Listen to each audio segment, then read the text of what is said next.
నమస్తే, VS news. నేను మీ లింగం గౌడ్. ఈరోజు అంశం ఏంటంటే, సిరిసిల్ల జిల్లా బిన్నపల్లి మండలంలో ఒక సమస్య జరిగింది. ప్రేమికులు, అబ్బాయి అమ్మాయి, వీళ్ళిద్దరి మధ్యలో గొడవ జరిగిందా, ఇంకేం జరిగిందా తెలియదు.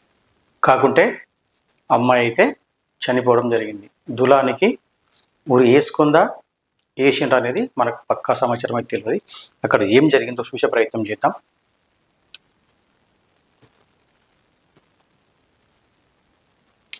పోలీసులతో వాగ్వాదానికి దిగిన గిరిజనుడు, ఆత్మహత్య, ప్రాణం తీసిన ప్రేమ వ్యవహారం. కుటుంబ సభ్యులు వచ్చేసరికి దూలానికి యువతి మృతదేహం.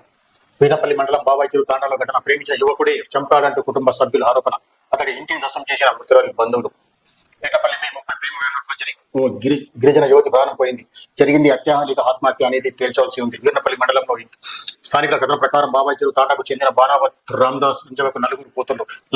లలిత సుష్మా చెట్టి మమత. 21 కొడుకు గణేష్ ఉన్నారు. 3 కూతుళ్లకు వివాహం జరగా 4వ కూతురు మమత విమలవాడలోని దవాఖానలో నర్సుగా పనిచేస్తుంది. గురువారం ఉదయం యువతి కుటుంబ సభ్యులు పండుగ కోసం బాబుసింగ్ నాయక్ తాండాకు వెళ్ళగా మమత ఇంట్లో ఒంటరిగా ఉంది. కుటుంబ సభ్యులు మధ్యాహ్నం తర్వాత ఇంటికి వచ్చి చూసేసరికి ఆమె మృతదేహం దూలానికి వేలాడుతూ కనిపించింది. దీంతో కుటుంబ సభ్యులు బోర్న విలపించి మమత చేతికి గాయాలు ఉండడంతో ఆమెను ప్రేమించిన బాబుసింగ్ నాయక్ తాండాకు చెందిన యువకుడు కుగులోత్ సతీష్ హత్య చేశాడని బాధిత కుటుంబ సభ్యులు ఆరోపించారు. అతని ఇంటికి చేరుకొని సామాగ్రి ధ్వంసం చేశారు. ఇంట్లో పెట్రోల్ చల్లి నిప్పంటించగా దుస్తులతో పాటు సామాగ్రి కాలిపోయాయి. ప్రేమ వ్యవహారమే మమతను గుగులోత్ సతీష్ చంపి వేసుకున్నట్టు చిత్రీకరించాడని మమత కుటుంబ సభ్యులు ఆరోపించారు. నిందితుడిని శిక్షించి తమకు న్యాయం చేయాలని మమత తల్లి సోదరుడు పోలీసులను దీనంగా వేడుకున్నారు. ఈ మేరకు బాబాయ్ చెరువు తాండాకు వాసులతో కలిసి పెద్ద సంఖ్యలో బాబుసింగ్ నాయక్ తాండాలోని సతీష్ ఇంటికి చేరుకొని యువకుడిని తమకు అప్పగించాలని డిమాండ్ చేస్తూ 3 గంటల సేపు ధర్నా చేశారు. ఒకనొక దశలో పోలీసుల గిరిజనులకు మధ్య తీవ్ర స్థాయిలో వాగ్వాదం జరిగింది. ఎల్లారెడ్డిపేట సిఐ శ్రీనివాస్ గౌడ్, ఎస్ఐలో రమాకాంత్, రమేష్, శేఖర్ రెడ్డి చేరుకొని ఆందోళనకారులతో మాట్లాడగా శాంతించారు. అక్కడ నుంచి బాబాయ్ చెరువు తాండాలోని మృతురాలి ఇంటికి చేరుకుని మమత మృతికి కారణమైన యువకుడిని తమకు చూపించే వరకు మృతదేహాన్ని తీయమంటూ విషమించి కూర్చున్నారు. ఘటనా స్థలానికి డిఎస్పీ చంద్రశేఖర్ రెడ్డి పరిశీలించారు. సాయుధ బలగాలతో బందోబస్తు నిర్వహించి ఏది ఏమైనా ప్రాణం అయితే పోయింది. చనిపోయిందా, చంపిండ్రా అనేదైతే ముఖ్య అంశం. మనం అనుకున్నంత అయితే ఈజీగా కాదు. మనకి ఎట్లా తెలవాలి? ఇది పోలీసు వాళ్ళు తేల్చే వరకు అయితే అదేంది అనేది బయటపడదు.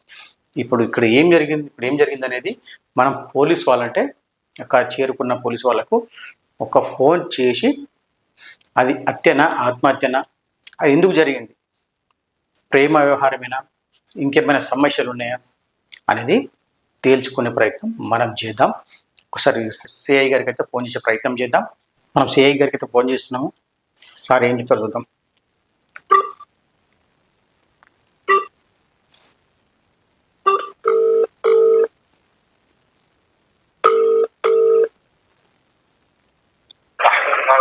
హలో సార్, నమస్తే సార్. నమస్తే. నా పేరు లింగం గౌడ్ సార్. నేను VS news channel reporter sir. Sir, నిన్న బాబాయ్ చెరువు తాండాలో ఒక ఆత్మహత్య అనే ఒక విషయం, ఒక న్యూస్ వచ్చింది సార్. ఈ అమ్మాయిది హత్యనా, ఆత్మహత్యనా సార్? ఇది